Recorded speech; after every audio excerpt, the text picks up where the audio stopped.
बिस्मिल्लाहिर्रहमानिर्रहीम। अस्सलाम वालेकुम स्टूडेंट्स, कैसे हैं आप लोग। आज के इस लेक्चर में हम पढ़ेंगे इंट्रोडक्शन टू जेनेटिक्स।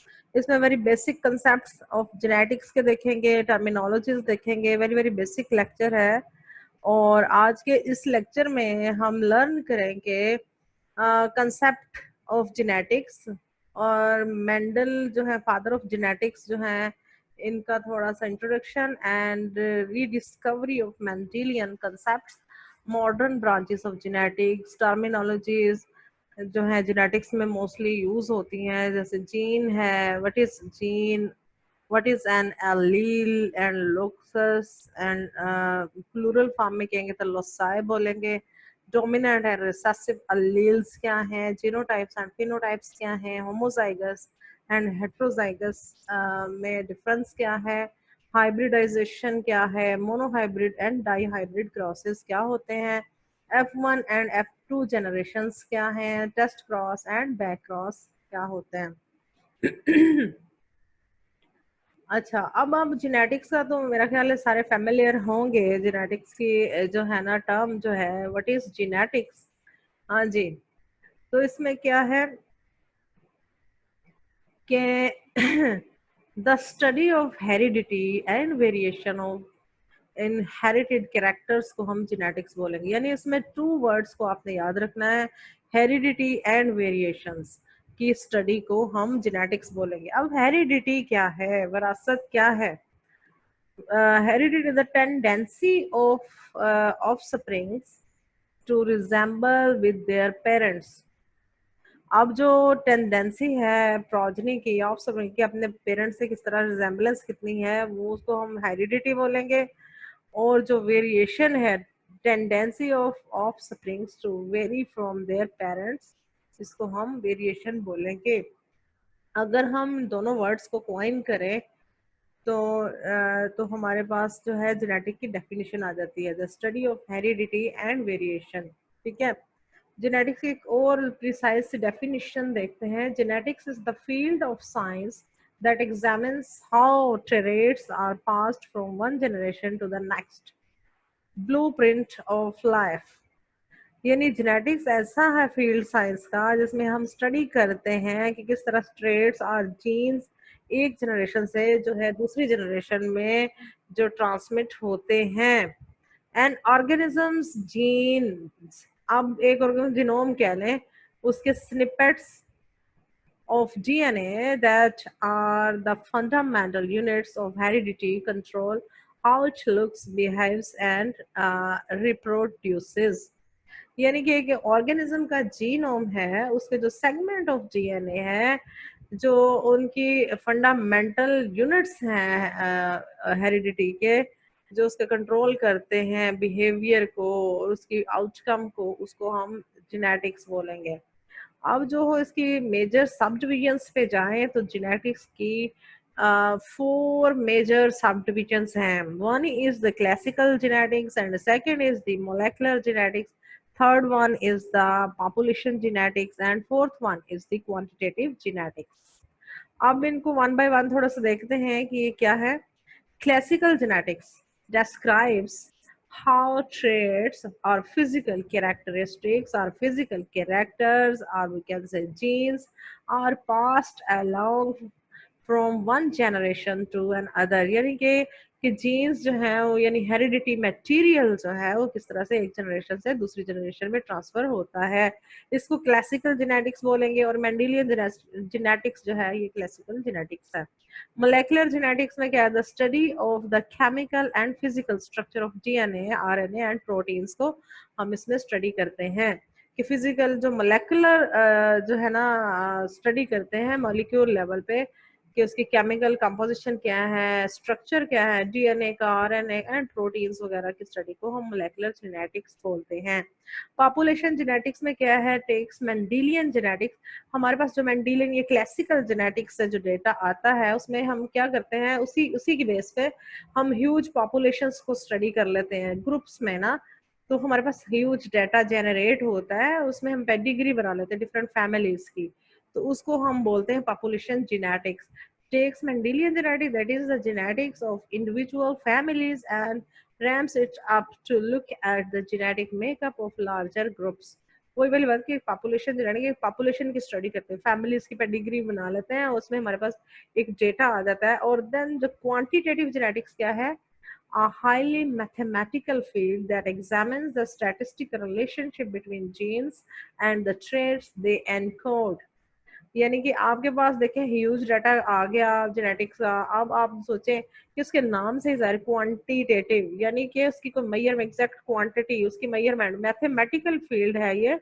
इसमें हम स्टैटिस्टिकल एनालिसिस करते हैं, स्टैटिस्टिकल जो है फार्मूलाज अप्लाई करते हैं, अपना जो डेटा आया है हमारे पास, तो उस टाइप की स्टडी को हम जिसमें हम स्टैटिस्टिकल जो है एनालिसिस अप्लाई करते हैं, उसको हम क्वांटिटेटिव जेनेटिक्स बोलते हैं।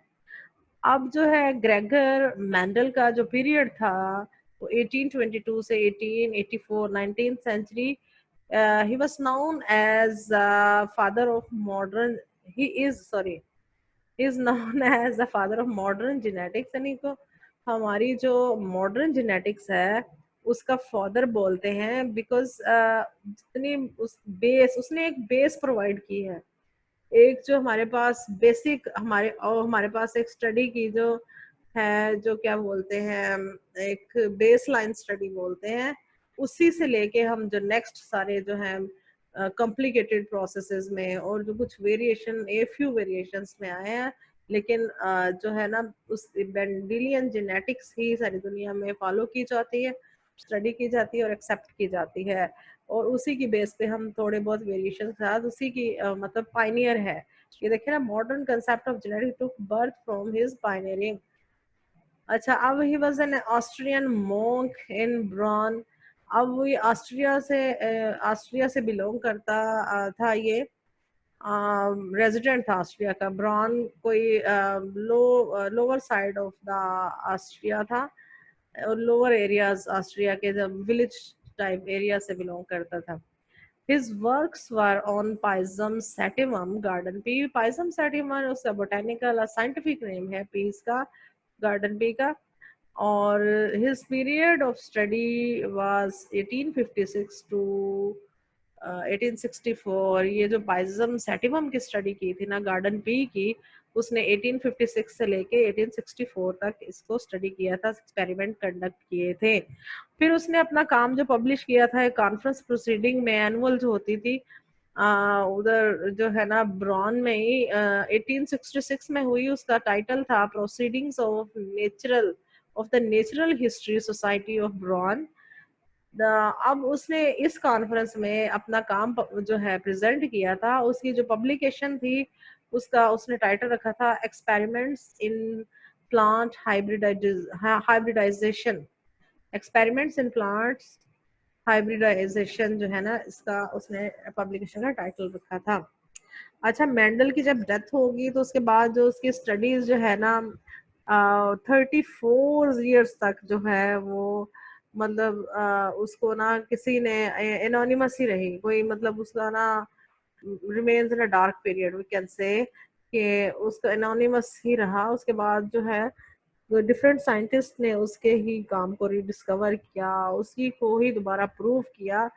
और वो कौन से साइंटिस्ट थे, वो कार्ल स्कोरेंस था, एक ह्यूगो डिवरीज था, फिर जो है एरिक वॉन शर्माक था। इन पर्सन्स ने उसके जो मेंडेलियन वर्क है उसका जो ओरिजिनल वर्क था उसको रीडिस्कवर्ड किया एंड वेरीफाई किया था। और मेंडेलियन फाइंडिंग्स को जो अब हम क्या के मेंडलिज्म भी बोलते हैं और मेंडेलियन लॉज ऑफ इनहेरिटेंस भी बोलते हैं। अब जो टर्मिनोलॉजीज, बेसिक जो टर्मिनोलॉजीज यूज होती हैं जेनेटिक्स में वो कौन सी हैं? द जेनेटिक्स वाज, अब जो वर्ड जेनेटिक्स जो है ना फर्स्ट सबसे पहले विलियम बेटसन ने इसको जो है ना यूज किया था 1905 में। अब जो वर्ड जीन है ये जो वाज क्वाइंड बाय योहानसन इन 1909। ठीक है, डेफिनेशन अगर जीन की देखिए वेरी बेसिक एक कन्वेंशनल सी प्रिमिटिव सी डेफिनेशन आपको पता होना चाहिए। Gene is the hereditary determining factor, यानी कि जीन एक विरासती जो है ना विरासत को डिटरमिन करने का फैक्टर यानी बोला था पुरानी बेसिक कन्वेंशनल है।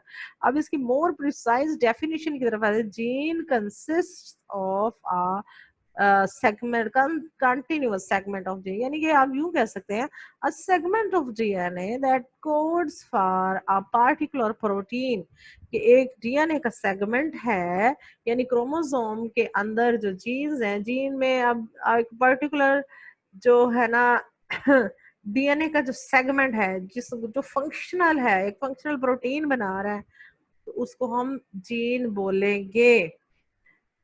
जो क्रोमोसोम का सेगमेंट ऑफ डीएनए उसमें होगा जो जो एक पर्टिकुलर प्रोटीन बना रहा है, उसको हम जीन बोलेंगे। In eukaryotes the gene occupies in specific positions on chromosomes, उन्हें हम लोकस कहते हैं। अब जो जीन है उनकी आपको पता है जीन जो है आपको पता है क्रोमोसोम में इस तरह से उसका फिजिकल शेप में अटैच होते हैं।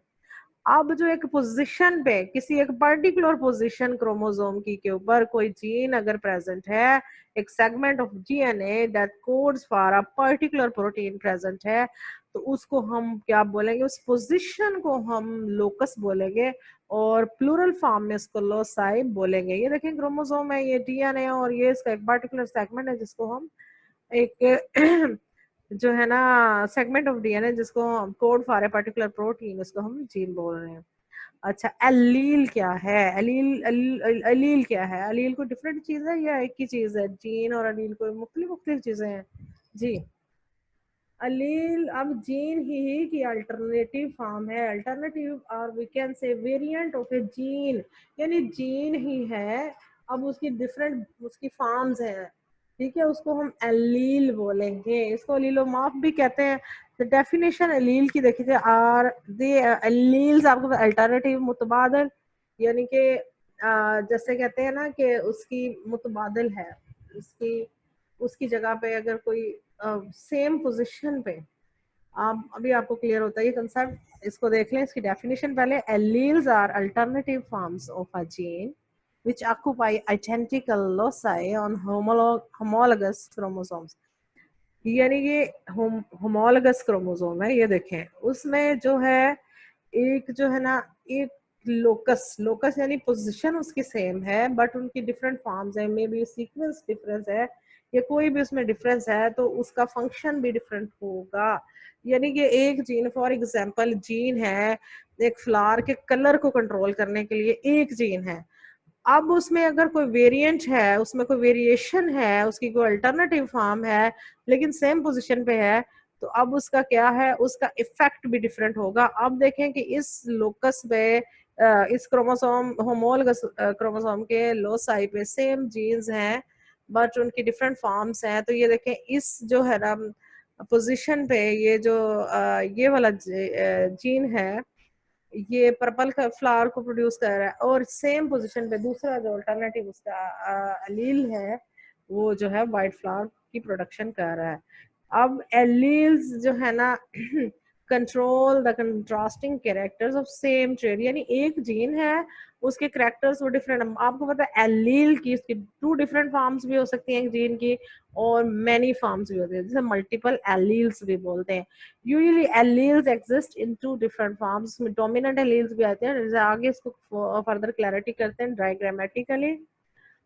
अब ये देखें जी होमोलगस क्रोमोसोम्स का अब सबको पता होगा कि अब दोबारा उसको देख लेते हैं। एलील क्या है? अल्टरनेटिव फॉर्म और we can say the different version of a particular gene, एक या तो अल्टरनेट या वर्जन कह लें उसका डिफरेंट है या वेरिएंट ऑफ ए जीन कह लें। Allele produce different effects but control same character, एक जीन है बट उसके में डिफरेंट जो है उसके इफेक्ट हो सकते हैं एक यानी कि एक जीन के two allele and more than two भी हो सकते हैं। We can also define alleles as the gene occupying same position on homologous chromosome. Position उनकी homologous chromosome same होगी, but उनका variation होगा, alternative या variant होंगे, variants होंगे जो different अपने जो है उनके function show करेंगे इफेक्ट्स उनके डिफरेंट होंगे।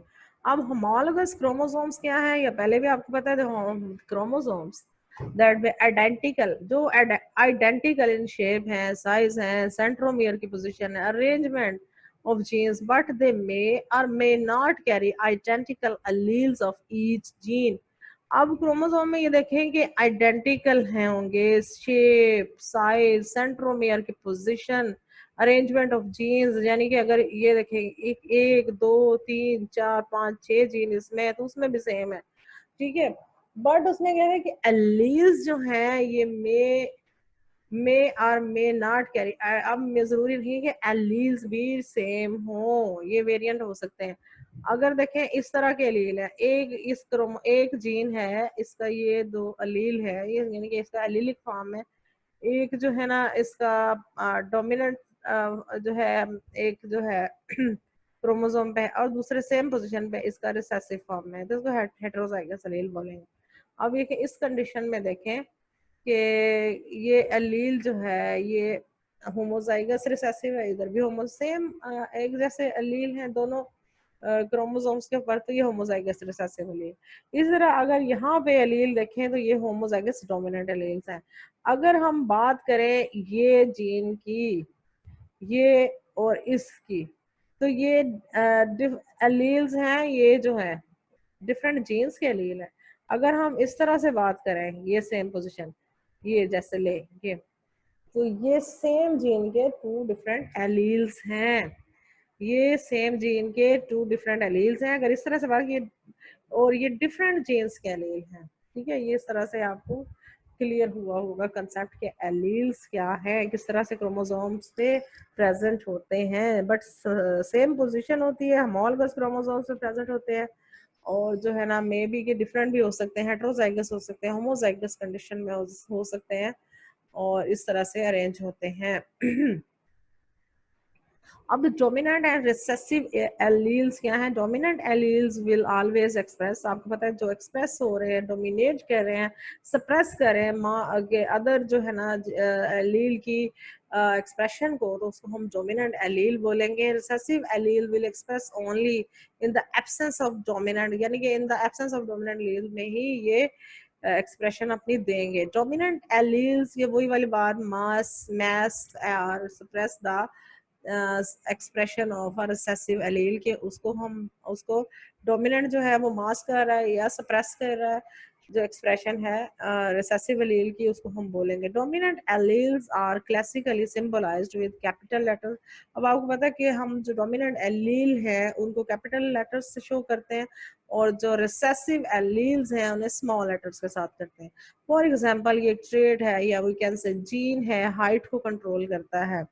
अब इसमें जो है ना जो हम ये हाइट को कंट्रोल, अब हाइट के जो टू एलील्स हैं, एक जो है वो करती है टाल हाइट प्रोड्यूसर, दूसरा एलील ड्वार्फ हाइट जो है प्रोड्यूस करता है। और जो डोमिनेंट एलील है उसको हम capital letter T, capital for example से प्रेजेंट करेंगे, और रिसेसिव एलील को स्मॉल टी से प्रेजेंट करेंगे। अब जीनोटाइप्स एंड फिनोटाइप्स क्या है? Genotype the genetic makeup of an organism, यानी कि एक जेनेटिक मेकअप, सबको पता है कि जेनेटिक मेकअप को हम जीनोटाइप बोलेंगे, और जो फिनोटाइप है ये physical appearance of an organism को हम फिनोटाइप बोलेंगे। Phenotype is the expression of a genotype. अब जीनोटाइप ही को एक्सप्रेस कर रहा होता है phenotype. Phenotype is produce not only by genotype but also the interaction between the genotypes and environmental factors. अब फिनोटाइप्स जो हमारे पास नजर आ रही है हमें, एक तो हमने पहले भी बात की कि वो जीनोटाइप ही को एक्सप्रेस कर रही है, लेकिन उसके साथ पैरेलल एनवायरमेंटल फैक्टर्स का भी कंट्रीब्यूशन है। अब फॉर एग्जांपल हाइट का एक जीन है, अब उसकी फिनोटाइपिकली देखा जाए तो ये टाल है और ये ड्वार्फ प्लांट है, ठीक है। अब उसकी जीनोटाइप देखी जाए तो ये देखें, इसका जेनेटिक में वही कैपिटल टी के साथ ये टाल है, और ये स्मॉल टी और स्मॉल टी के होमोजाइगस, रिसेसिव होने के लिए तो होमोजाइगस ही होना पड़ेगा, लेकिन जो टाल है डोमिनेंट है ये, इस पे जो है जीनोटाइप ये कैपिटल टी और कैपिटल टी ये डोमिनेंट और होमोजाइगस डोमिनेंट फॉर्म में है, और अगर हेटेरोजाइगस डोमिनेंट भी हो सकता है, अगर capital T with small T भी हो तो तब भी ये जीनोटाइप इसका capital T with small T भी होगा, ठीक है। होमोजाइगस, अब वही बात, a condition in which both the members of an allelic pair in the homologous chromosomes are identical। यहाँ से पता चलेगा, अब देखेंगे होमोलॉगस क्रोमोसोम पे दोनों अलील सेम है तो होमोजाइगस है, अगर डिफरेंट है तो हेट्रोजाइगस है। ठीक है। जैसे टाल है, ये देखें, टाल के लिए ये जो है, ये देखें दोनों टी कैपिटल हैं, इसका मतलब होमोजाइगस डोमिनेंट है। ड्वार्फ के लिए स्मॉल टी होमोजाइगस रिसेसिव है, but both the conditions are homozygous. इसका मतलब है कि सेम अलील प्रेजेंट है होमोलॉगस क्रोमोसोम्स पे। हेट्रोजाइगस कंडीशन में ये होगा, a condition in which the members of an allelic pair in the homologous chromosomes are not identical, one is dominant and one is recessive allele होगा, कि अब ये दोनों allele different होंगे homologous chromosome, one is dominant होगा and one is recessive होगा। ये देखें T कैपिटल डोमिनेंट allele है और small t is recessive allele है। ठीक है, अब हेमीजाइगस कंडीशन है, एक कंडीशन है जिसको हेमीजाइगस बोलते हैं। A condition when a gene when a gene present only in one copy, यानी कि when a condition when genes are present only in one copy, कि एक उनकी कॉपी प्रेजेंट होती है। फॉर एग्जांपल ये सेक्स क्रोमोसोम्स पे होते हैं, जीन्स ऑन एक्स क्रोमोसोम, इन मेल में देखें एक्स क्रोमोसोम है 1x एंड 1y क्रोमोसोम। ठीक है, अब जीन्स ऑफ y क्रोमोसोम में only 1y chromosome in males. Dominance क्या है, the ability of an allele to express itself phenotypically both in homozygous and heterozygous condition. अब ये dominance क्या है, चीज जो डोमिनेट कर रही है वो उसका जो जीनोटाइप है वो होमोजाइगस भी हो सकता है, हेट्रोजाइगस भी कंडीशन, बट जो चीज एक्सप्रेस कर रही है और दूसरे की जो है जो करेक्टरिस्टिक्स हैं जिसके फीचर्स को सप्रेस कर रही है, मास्क कर रही है, उसको हम डोमिनेंट बोलेंगे या उस कंडीशन को डोमिनेंस बोलेंगे। अब रिसेसिवनेस क्या है, the inability of an allele to manifest its phenotype. अब वो क्या है कि इनएबिलिटी है कि वो सप्रेस नहीं कर सकता अपने जो है ना फिनोटाइप को। द इनएबिलिटी एक एलील की इन हेट्रोजाइगस कंडीशन, हेट्रोजाइगस कंडीशन में भी वो अपना आप डोमिनेट नहीं कर सकता, सप्रेस्ड फॉर्म में है, तो उस कंडीशन को रिसेसिवनेस बोलेंगे। अब हाइब्रिडाइजेशन एंड हाइब्रिड में क्या फर्क है, hybridization the process of crossing two genetically different individuals. अब ये देखें, this individual is genetically different from this individual. अच्छा, व्हेन वी क्रॉस जो है ना बिटवीन टू इंडिविजुअल्स, तो हमारे पास जो प्रोजनी आएगी वो आपको पता है कि हेट्रोजाइगस डोमिनेंट आएगी। बट इस टाइप के क्रॉस को जिसमें टू डिफरेंट टाइप के इंडिविजुअल्स हमने यूज किए हैं, इसको हम हाइब्रिडाइजेशन कहेंगे। और इससे जो प्रोजनी मिलेगी, जो F1 प्रोजनी है हमारे पास, जैसे F1 थी या जो भी प्रोजनी नेक्स्ट मिलेगी, उसको हम हाइब्रिड बोलेंगे। जब दो डिफरेंट पेरेंट्स से हमें जो भी प्रोजनी मिलेगी वो हाइब्रिड कहलाएगी। The progeny of hybridization is called hybrid. अच्छा, मोनोहाइब्रिड एंड डाई हाइब्रिड है, फिर मोनोहाइब्रिड क्लास और डाई हाइब्रिड। मोनोहाइब्रिड क्या है, जिसमें हम एक जो एलील है उसका एक लोकस पे जो होमोलॉगस क्रोमोसोम पे है, ठीक है, उसको देखते हैं। एन ऑर्गेनिज्म, किसी ऑर्गेनिज्म में which is heterozygous with respect, तो हेट्रोजाइगस है एक के लिहाज से, एक एलीलिक पेयर के लिहाज से। ठीक है, अगर टू एलीलिक पेयर के लिहाज से हेट्रोजाइगस है, ठीक है, उसको हम बोलेंगे डाई हाइब्रिड। यानी कि हम टू कैरेक्टर्स जिसमें अब फॉर एग्जांपल इसमें एक ट्रेट है, एक जीन है जो हाइट को कंट्रोल कर रहा है, यानी ये टाल एंड ड्वार्फ है, ठीक है, ये कि बट सेम एक ही हम एलील को देख रहे हैं, तो इस कंडीशन को मोनोहाइब्रिड कहेंगे। अब इस कंडीशन में देखें कि हम टू जो है ट्रेड्स जीन को देख रहे हैं, one is controlling the colour and other is controlling the shape of the seed. इस कंडीशन में टू ट्रेड्स आर जीन्स हैं, तो जिसकी हम जो है ना एक्सप्रेशन देख रहे हैं, तो इस कंडीशन में हम इसको बोलेंगे डाई हाइब्रिड।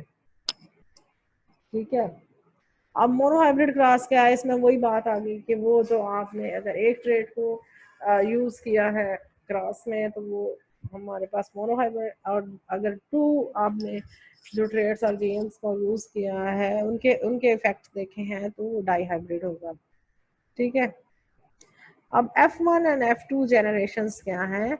F1 जो आपको पता है कि जब हम डिफरेंट पेरेंट्स का क्रॉस कराते हैं, जो हमारे पास फर्स्ट जनरेशन आती है वो F1 जनरेशन है। एंड देन उसी F1 इंडिविजुअल्स को या जिसके साथ भी हम उस जनरेशन को मल्टीप्लाई करवाते हैं तो उसको हम F2 जनरेशन बोलते हैं। अब रेसिप्रोकल क्रॉसेस क्या, मुतबादल क्रॉसेस जो है ये कैसे होते हैं भाई, कि फॉर एग्जाम्पल हमने डिफरेंट कंडीशंस अप्लाई की कि पहले क्लास में हमने क्या किया, टाल रख लिया मदर को, डवार्फ फादर को रख लिया। ठीक है। इसी तरह दूसरे क्लास में हमने उलट कर दिया कि डवार्फ जो है वो हमने मदर ले ली, यहाँ पे टाल मदर थी, यहाँ पे डवार्फ मदर ले ली, यहाँ पे डवार्फ फादर था, यहाँ पे टाल फादर ले ली, यानी कि चेंज कर करके डिफरेंट क्लासेस करवाते हैं पेरेंट्स के, तो उसको हम रेसिप्रोकल क्लासेस बोलते हैं। If the traits are autosomal the reciprocal crosses always yield same result. आपको तो ऑटोसोम जो सेम रिजल्ट देंगे, अगर दो डिफरेंट जो सेक्स क्रोमोसोम्स में है उसके जो है डिफरेंट रिजल्ट्स मिलेंगे। अच्छा, बैक क्रॉस क्या है, the cross of offspring with one of its parent. कि यानी कि बैक क्रॉस क्या है कि ऑफस्प्रिंग जो हमारे पास F1 जनरेशन आती है उसका किसी एक जो है ना बैक पेरेंट के साथ, कोई फादर ले लें किसी एक के साथ हम क्रॉस करवा देते हैं तो उसको बैक क्रॉस बोलते हैं। और आपको पता है कि if F1 crossed with the dominant parent, अगर तो हम बैक क्रॉस करवाते हैं डोमिनेंट पेरेंट के साथ, ऑल प्रोजनीज हमें डोमिनेंट मिलेगी F2 की। और अगर F1 क्रॉस का हम रिसेसिव पेरेंट के साथ क्रॉस करा देते हैं तो जो हमारे पास प्रोजनी आएगी इक्वल प्रोपोर्शन से आएंगे, 50% डोमिनेंट आएंगे, 50% रिसेसिव आएंगे। ठीक है, ये चीज याद रखने की, अगर बैक क्रॉस हम करवाते हैं डोमिनेंट पेरेंट से या रिसेसिव से कराते हैं तो इस तरह से हमारे पास रेशियोज आएंगे। और जो भी रेशियोज प्रोजनी की आएंगी ड्यूरिंग बैक क्रॉस उसे हम बैक क्रॉस रेशियोज बोलेंगे। अब देखिए टेस्ट क्रॉस क्या है। Test cross is a type of back cross in which the F1 progeny is crossed with its double recessive parent। यानी कि F1 जो प्रोजनी है हमारे पास आती है वो जो है उसका अगर हम क्रॉस करवाते हैं होमोजाइगस रिसेसिव जो है ना इंडिविजुअल के साथ, जो भी क्रॉस होमोजाइगस रिसेसिव इंडिविजुअल के साथ करवाते हैं तो उसको हम कहते हैं कि ये टेस्ट क्रॉस है। टेस्ट का नाम ही ऐसे जाहिर है कि फॉर एग्जांपल आपने किसी इंडिविजुअल को टेस्ट करना है कि है उसका जीनोम जीनोटाइप क्या है। ठीक है, आपने उसको देखना है कि उसका जीनोटाइप हेट्रोजाइगस कंडीशन में है या होमोजाइगस कंडीशन में। तो आपने क्या करना है कि किसी उसके जो बैक पेरेंट है, जो P1 पेरेंट है, आपने उसके जो होमोजाइगस रिसेसिव पेरेंट को चूज करना है, उससे क्रॉस कराना है। फॉर एग्जांपल अगर तो उसका कैपिटल T कैपिटल होगा तो आपके पास F1 जो है, उसके बाद आपके पास जो प्रोजनी आएगी वो हेट्रोजाइगस डोमिनेंट होगी। और फॉर एग्जांपल कि अगर हेट्रोजाइगस कंडीशन में है आपका जो है कोई इंडिविजुअल, उसका हम टेस्ट क्रॉस करवाते हैं तो उस कंडीशन में 50% आपको डोमिनेंट मिलेंगे और 50% आपको जो है रिसेसिव मिलेंगे इंडिविजुअल्स या प्रोजनी। तो उम्मीद है आज का बेसिक लेक्चर था, बेसिक टर्मिनोलॉजीज थी, आपने पहले भी पढ़ी हुई हैं, आपको समझ में आई होंगी। आप दोबारा इसको आप पढ़ रहे हैं, इसको मोर क्लैरिटी होनी चाहिए पिछले वाले नॉलेज से। तो यहाँ पे हम इस लेक्चर को वाइंड अप करते हैं। अपना ख्याल रखिएगा। अल्लाह हाफिज।